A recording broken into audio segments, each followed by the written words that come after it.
Right, today is the 9th of June 2019 and we're going to look at SD 47.16, Chapter 16, Gavesi Sutta. Gavesi Sutta, the discourse on Gavesi.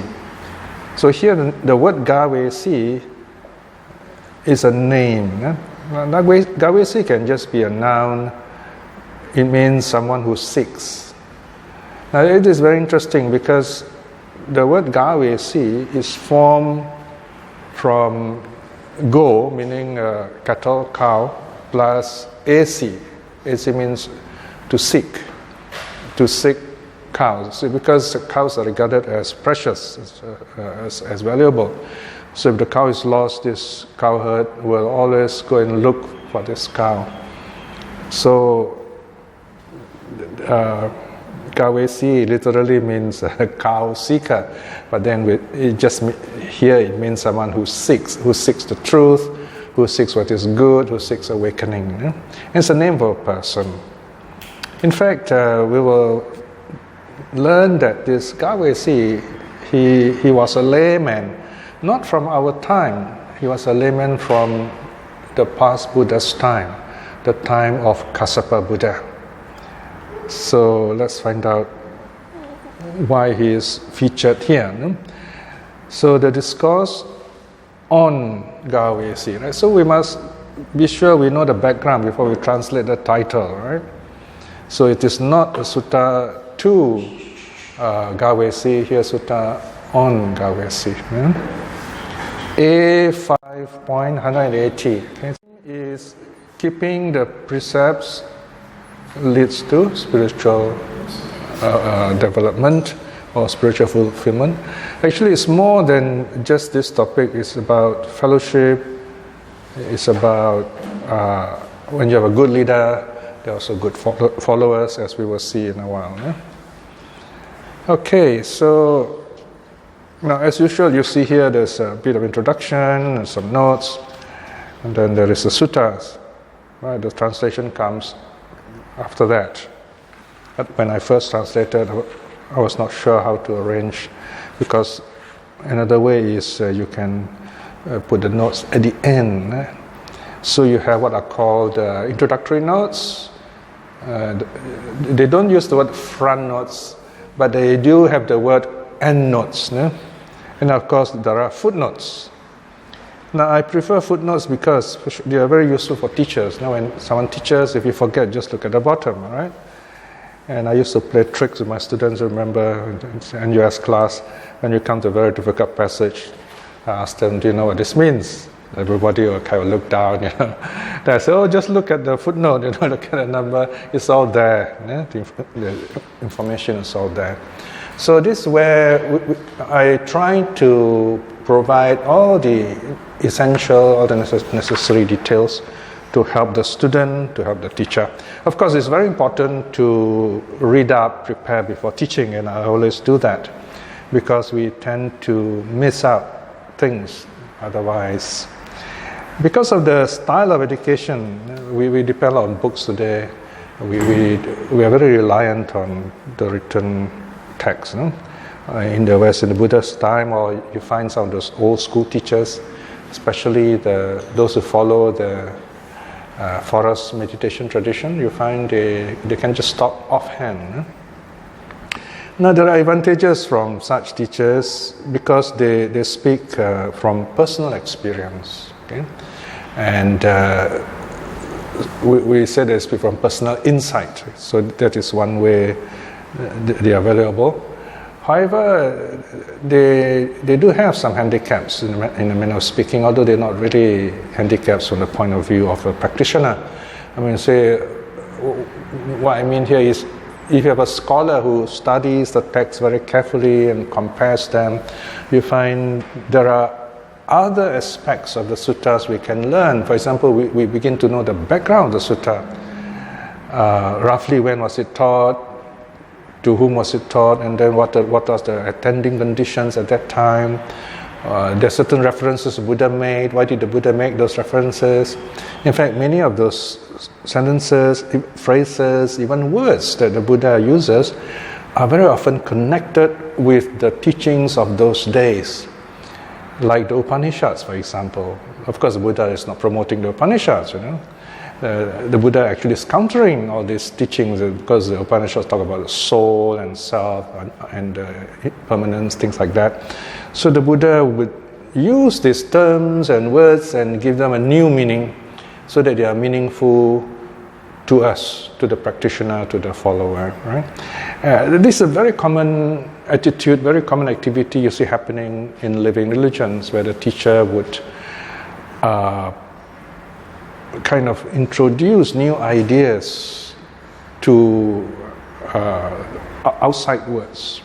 Or I use the word natural adaptation. Right? The Buddha would naturally adapt many of these ideas already existent in the Buddha's time. He would give it a new meaning. Right? A good example is the ancient Indians believe in Brahma, the high God. So the Buddha said, yeah, okay, you can use the word Brahma, but Brahma here means divine life. You live this godly life. You don't worship the God. You don't need to go to heaven to be divine. Right here, when you practice the divine qualities, you practice the Brahma Viharas, the divine abodes of loving kindness, compassion, joy, and equanimity, you attain that level here and now. Right? So this is a very good example where you see the Buddha naturally adapts those old ideas of theistic supremacy and so on to practical daily personal practice. Okay, so it's good to know the background of the sutta. All right. Now here we have only two people in this sutta: the Buddha and Ananda, talking to each other. Okay, so let's look at the sutta. What page is it? Your book 160.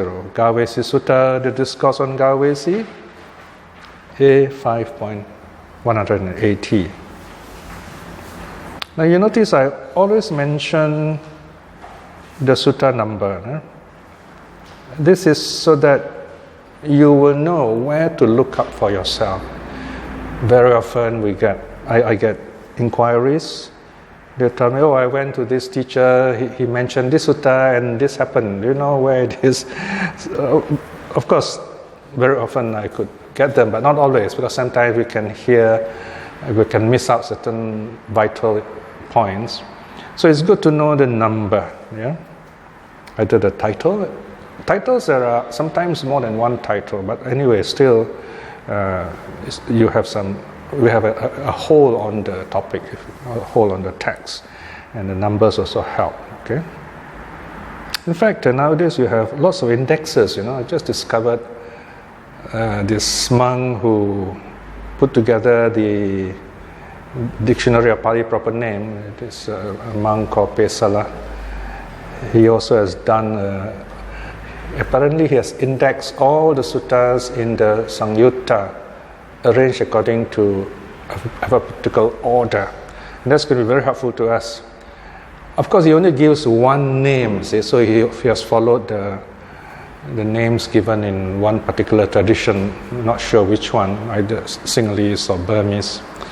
But all that we need to do, we use, because now it's all computerized, this MS Words is very easy. We just need to update those. The list, so it's very easy. Yeah. So we have that index. So if you need the index, if I'm still alive and you have people to contact from the Sutta Discovery group, you can ask for this index of suttas, which will help you to locate the titles very quickly. All right. So the sutta starts with the Buddha. The Buddha smiles. At one time, the Blessed One was walking on the tour of, or was peregrinating in Kosala. Now Kosala is in northern India. Okay, this is one of the big kingdoms with a large community of monks. Okay, here of course we're not sure how many, a few hundreds at least. The Blessed One, while traveling along the high road, saw a large sal grove in a certain place. Seeing it, he came down from the road. Now, notice the sentence structure here. He came down from the road. So now, you see, we sometimes you may wonder, how come in English we say the highway, the high road, right? So the word high literally means high, higher than the general level of the grounds around. I think one reason is to prevent flooding, things like that, right? So here the Buddha comes down from the highway, from the high road. So the Blessed One approached the sal grove, entered it, and when he reached a certain place, smiled. So we very often see when the Buddha passes by a place where there are a beautiful park with trees, they normally will stop there and rest there. And especially there's a river there also. So here, section 4, okay? Then it occurred to the Venerable Ananda. What now is the reason for the Blessed One's smiling? The Tathagatas do not smile without a reason, right? So here the Buddha, Ananda is very curious. Right? The smiling is not exactly humor, it's more of a memory coming back, and he's very happy about it, okay? And it's also a signal to the world outside. There is this Dhamma teaching which is coming. Then the Venerable Ananda said to the Blessed One. Now notice here, the Buddha smiles, okay? But you have to respond to this smile. Right? So Ananda is kind of present on our behalf. So he's the one who responds. He asks the Buddha, why are you smiling? Well, he can read the Buddha's mind. So he asks, and that's where is the occasion for a teaching. What now, Bhante, asked Ananda, is the reason for the Blessed One smiling? The Tathagatas do not smile without a reason. Okay, this is one situation where there is a reason. Okay? However, we do see in the suttas mentioned that the Buddha has a kind of sort of permanent smile, if you like. A kind of pleasant look. So you see in the Buddha's images, there's always this happy look on the Buddha's face, right? So because the Buddha is happy, right?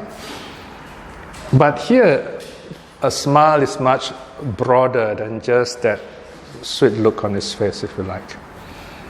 So now Ananda starts by asking this question for our benefit. Now the Buddha starts his teaching. It says, section 6. Once upon a time, Ananda, there was at this place a city, densely populated, its people wealthy and prosperous. Now, Ananda, the Blessed One Kassapa, the worthy Arahat, fully self-awakened one, lived depending on that city, right? So, here, the Buddha stopped in that sal grove because that place was previously the city where the Kassapa Buddha lived. So this is the Buddha just before our time. There were 3 other Buddhas before our own Buddha, and then there's one more to come. Section 8. Now Ananda, there was a lay follower, Upasaka. Now this Upasaka is an English word here, so there are no diacritics. Pali is Upasaka, okay? Of that Blessed One, Kassapa. And then, but he did not fulfill moral conduct. Right. So this is a starting point. Okay, there's this layman, he didn't do anything, didn't keep the precepts, okay? Section 9. Ananda, on account of the lay follower Gavesi, 500 lay followers were inspired to confess in other words, have faith, and they too did not keep moral conduct, right? So we see Gavesi here as someone very popular, charismatic. He's the kind who attracts people. People just kind of find him a good leader. Right? So he's the kind of person. But he started off by, you can say, a very playful person and not really serious about precepts and so on. So that's the starting point, all right? Okay, so now we begin to see this very interesting Dhamma growth, section 10. Then Ananda, it occurred to the lay follower Gavesi. Indeed, I have been of great benefit to these 500 lay followers, leading and inspiring them. But because I myself do not fulfill moral conduct, these 500 lay followers too do not do so. Thus, we are on the same level. In no way do I surpass them. Now, let's do something more. Now, this word, let's do something more, is very important in Buddhist practice. No?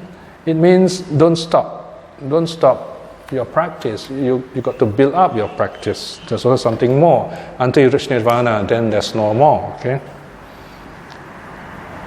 Then Ananda, the lay follower Gavesi, approached the 500 lay followers and said to them, "From this day forth, venerables," notice he calls his friends venerables, "remember me as one who fulfills moral conduct," keeping the precepts now. Okay? So here you have this very interesting episode. It shows Gavesi, someone with leadership qualities. He is kind of quite free and easy, the impression that we get here. And he has these 500 followers who also follow what he's doing. So they also relax like him. But he's quite thoughtful. Okay? So he surveys the situation. He says, okay, I have these 500 friends, but they're also doing nothing like me. So we are the same, right? So let me be a little better than them. So how can I be better than them, right? So he has this idea that as a leader, he should set an example, right? So he starts by keeping the precepts. Section 13. Then Ananda, it occurred to the 500 lay followers, "The noble Gavesi is indeed of great benefit to us, leading and inspiring us. Now that the noble Gavesi will fulfill moral conduct, how much more for our part? From this day forth, noble Gavesi." So then these 500 lay disciples told Gavesi, says, from this day forth, noble Gavesi, please remember these 500 lay followers too, as those who fulfill moral conduct. So here you see the followers following the example of the leader, right? So this is where it's a very important reminder here, timely reminder that if you are a Buddhist leader, Buddhist teacher, if you go to a Buddhist center, people look up to you. Okay, if you go there long enough, so you have to set a good example for others. Because if you don't, then don't expect others to follow the Buddha's teaching, right? So we all have to set this example. Right? So this is the first step that Gavesi does. 15. Then Ananda, it occurred to the lay follower Gavesi, indeed, I have, so he says, okay, I have been teaching this, my friends, my followers, they've been following my example, that's good, but still we can do more, right? What more can I do?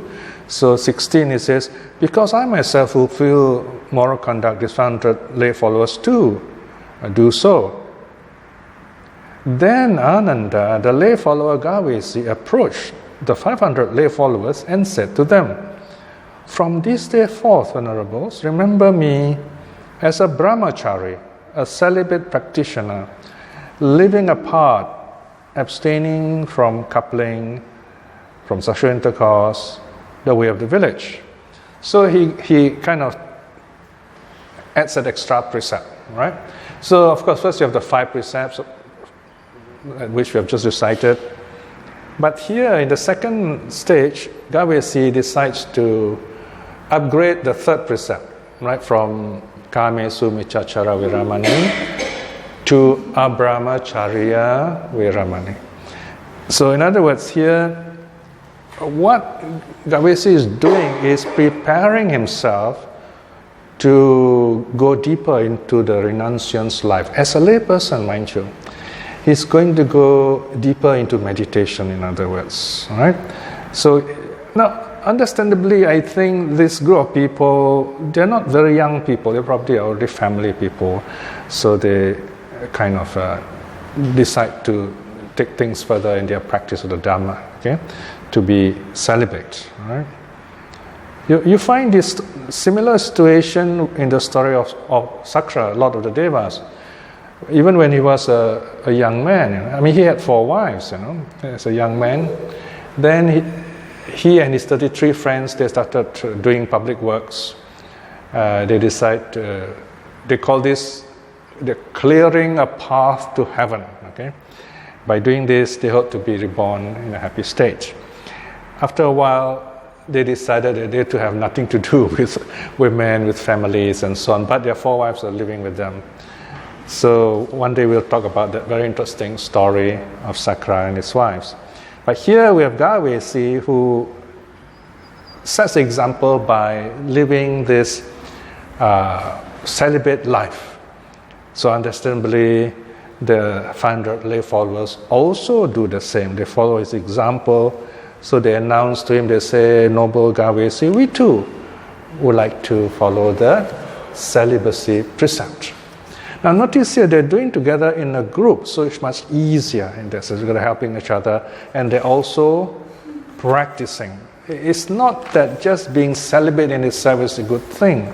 It's rather, being celibate means you are restraining your physical senses, that's your body, your speech, so that you can go deeper into meditation, which will speed up the attaining of the path, at least stream-winning. All right, so now what next? Okay, look at section 20 now. Then Ananda, it occurred to the lay follower Gavesi. He says, okay, I've done all these good things. I've been an example for my friends. I have been keeping to the precepts, moral conduct. I have upgraded myself with the precepts. I've taken the brahmachari precepts, become a celibate practitioner. Now what should I do now? Okay, so section 22. Then Ananda, the lay follower Gavesi, approached the 500 lay followers and said this to them. From this day forth, Venerables, remember me as a single meal taker who abstains from food at night, refrains from taking food at the wrong time. So this time adds 1 more precept, it becomes 6 precepts. It's approaching the 8 precepts, if you like. So 1 meal a day. So what's going on here, you might ask? So it's quite clear here that this layman and his 500 friends, they are living a kind of what is called a contemplative life. Okay, so they just need 1 meal a day. Right? Now, if you are doing mostly meditation and you are not you're not a full-time layman doing work, running a family, and so on. You don't need so much food. So, in other words, this also is cutting down savings, money, and keeping yourself healthy. And also, you find that it's easier to practice with just enough food. Okay, so the 500 lay followers also follow his example and say, okay, we too will follow this precept of 1 meal a day, right? So notice here, this 1 meal is taken anytime between dawn and noon, right? So just 1 meal. In fact, most of the monks today, they take 2 meals. So one breakfast and the other one is lunch. No? But here, traditionally, they only take 1 meal.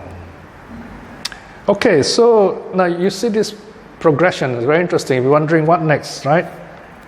So Gavesi begins to think, okay, I have practiced moral conduct, keeping the precepts, I'm keeping the celibacy precept, I'm keeping the food rule, the food precept of taking only 1 meal a day.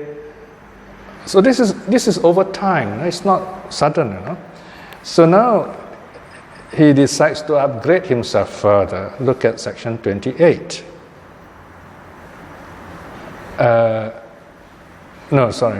Look at 27. That's 27, the Buddha tells Ananda. Then Ananda, the lay follower Gavesi, approached the Blessed One, Kassapa, etc. The title is given, and said this to the Blessed One: May I, Bhante, receive the going forth in the Blessed One's presence and receive the ordination. So Ananda, the lay follower Gavesi, received the going forth in the presence of the Blessed One. And so he became a monk. Now he did this alone. This is very interesting. Okay, he did this alone, and he practiced. And if you look at the next section, 29:30, you will see that it actually says he becomes an arahat, right? So birth is destroyed, the holy life has been lived, done what is to be done. There is no more of this state of being. So notice you have this person, Gavesi, who started off not keeping the precepts at all, then he has people follow him, then he decided to keep the precepts and then slowly build himself up, and now he's an arahat. So question now is, what happens to his followers? Okay, this is section 32. Then Ananda, it occurred to the 500 lay followers.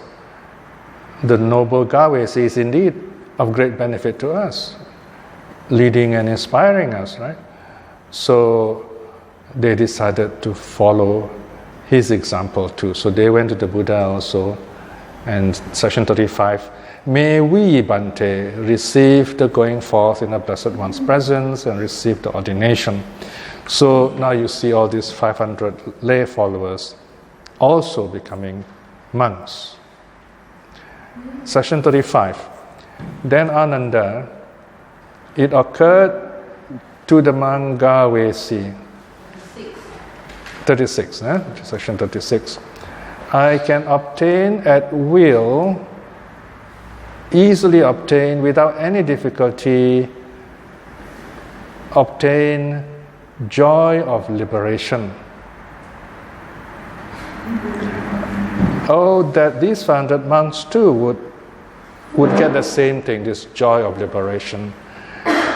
Now, what is this joy of liberation? Here, it is the joy which is stressed here. So you can say on a simple level, if you look at how the dedication of Gavesi progresses, it is the attaining of jhanas, right? So it is a very good example here how someone prepares himself for deep meditation. First they keep the precepts, and then they cut down on food, and then they cut down on relationship with the world. They become less worldly, they're more celibate, totally celibate, not more celibate, to dedicate their senses to meditation, and then they cut down on food. All this helps, okay? And then have 1 meal, things like that. All this to help in terms of attaining jhanas. And then in the case of Gavesi, he becomes a monk, right? Because after all, there is no reason for him not to, right? Let me just briefly mention why all these conditions are very good for attaining arahathood, right? So this we're talking about layman here, okay, who has become a monk and become an arahat. For lay people, if you have a family and you are running a business, you are working, you can still practice, right? But you are very much involved with the body, so that there is this limit to your meditation experience, in other words. But you can work towards attaining the first 2 paths, okay, that is stream winning and one's return. But in the case of Gavesi, he's probably someone who has a lot of time. He probably doesn't have any more responsibilities, so he decided to go all out. He ordains and he goes into meditation, right? So here, in order to attain jhanas, he has to make sure the senses, the five senses, do not distract him. It is the five senses that keeps us in the world, that holds us back in the world. So in order to rise above the world, and that's what jhana does, you actually get out of the world, so to speak, the daily life of sight, sound, smell, taste, touch, and thoughts. He has to restrain himself completely, all right? Because when you indulge in sensual pleasures, you all the time, your energy is going up, right? So it's very, you have to really give all, so to speak, right? So it's very difficult for the mind to focus on itself. So here, in other words, to prepare himself for jhana, for deep meditation, he has to shut his five doors, keep all this energy within himself, calm them down so that they do not distract him, they do not take over his life. And then when the five physical senses are totally settled, that is the real meaning of renouncing the world. Only when you have shut down the five senses, you have really renounced the world. Right? But that's only the beginning. Okay? Then the next step is to cultivate the mind. And the mind opens up a new path, so to speak. And that's the one that leads to nirvana, because that brings awakening. So this is exactly what Gavesi did. So you can see here, by being a good leader, he shows all these examples that a lay practitioner should do, and in the end, even renounced the world, and his friends also did the same thing. And in due course, they all go on practicing. So let's look at section 14. So in this way, Ananda, the surrounded monks, with Gavesi as the leader, striving ever higher, ever subtler, realized the unsurpassed truth, unsurpassed bliss of liberation. Now here it means that the 500 monks, 500 friends, they also became monks, they also practiced meditation, and they all became arahats. Right? It seems so easy those days, right? So this is the story the Buddha tells Ananda. It is a story of this Gavesi, who was a lay disciple of the Buddha Kassapa, who had 500 friends. Now we come to the reason why the Buddha tells this story, and that is in the section 41 and 42, the Buddha's exaltation. Notice section 41, the Buddha says, therefore. Okay? So once you see this word, you know the Buddha is changing gear, is addressing Ananda, addressing us. So you can put your name there if you like. So therefore, whatever your name is, you put there. You should train yourself thus. I shall strive ever higher in the ever subtler or more refined, okay, to realize the unsurpassed liberation. That is nirvana, of course. Thus, Ananda, you should train yourself, right? So instead of Ananda, you can put your name there, okay? So the Buddha is addressing you directly. This is the way you should train yourself. What is this way? You may start with nothing, being playful, worldly, then realize, I don't need to be like that. It's only taking me the wrong way. Why don't I take it one step further? So keep the precepts, right? And then after you've kept the precept, you say, okay, that's good. So why don't I take it one step higher? Why do I keep the celibacy precept? And then you find that when you keep the celibacy precept, you're so full of energy, and you say, well, I don't need so much food. Let me just take 1 meal a day. And then from there, you go on to meditation, And if you are ready, you can become a anagarika or become a monk or a nun if you like. And then from there, you attain the various stages of the path, right? So this is a story of Gavesi, which the Buddha specially tells us for our benefit through Ananda. Okay? So do read the sutta for your own practice and progress.